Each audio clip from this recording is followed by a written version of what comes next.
constituent en fait des indicateurs fiables des inégalités économiques et sociales.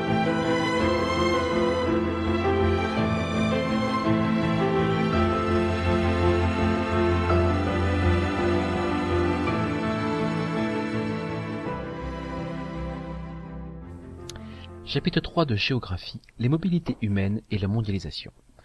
Quelles sont les caractéristiques des migrations humaines? Les hommes bougent de plus en plus. Les flux migratoires les plus importants sont internes au pays. Ils concernent environ 740 millions de personnes. Mais les mobilités internationales sont de plus en plus importantes. Elles sont de trois types. Des migrations économiques, politiques, environ 15 millions de personnes, et le tourisme. Cette dernière est en forte expansion et a concerné 1 milliard de personnes en 2010. Les raisons de départ.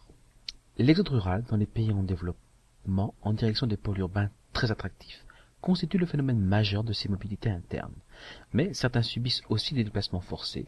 Ils concernent plus de 27 millions de personnes en 2010. Tout d'abord, la recherche d'une situation économique plus favorable et des sources de revenus constitue l'une des premières raisons. La fermeture des frontières des pays développés, frappée par la crise dans les années 70, a conduit de nombreux migrants à choisir la voie de la clandestinité. Aujourd'hui, le migrant international est de moins en moins un homme pauvre et analphabète, mais de plus en plus un individu éduqué, ayant réussi à faire quelques économies, et une femme, 55% des migrants mondiaux. Ensuite, on comptait en 2010 plus de 15 millions de réfugiés, personnes ayant quitté son pays pour des raisons de sécurité et des raisons politiques, ce qui constitue 7% des migrants dans le monde. C'est la deuxième cause des mouvements migratoires. La plupart restent à proximité du pays qu'ils ont fui, installés dans des camps gérés par le Haut Commissariat aux réfugiés. Et 80% des réfugiés se trouvent dans des pays en développement. Enfin, on comptait 1 milliard de touristes internationaux en 2010. L'abaissement des coûts du transport et la hausse du niveau de vie ont surtout profité aux populations des pays riches qui fournissent la majeure partie des touristes de la planète. Les pays riches sont à la fois les principaux émetteurs et récepteurs de touristes car ils ont pu développer des structures d'accueil pour les touristes.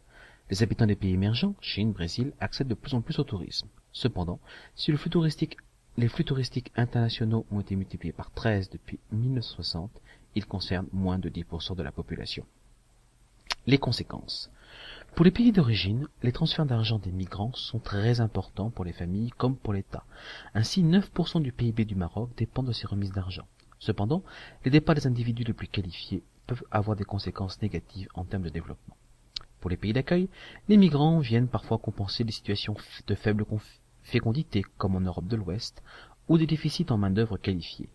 Mais certains migrants, particulièrement vulnérables, travaillent de façon non protégée dans l'illégalité à des salaires très faibles.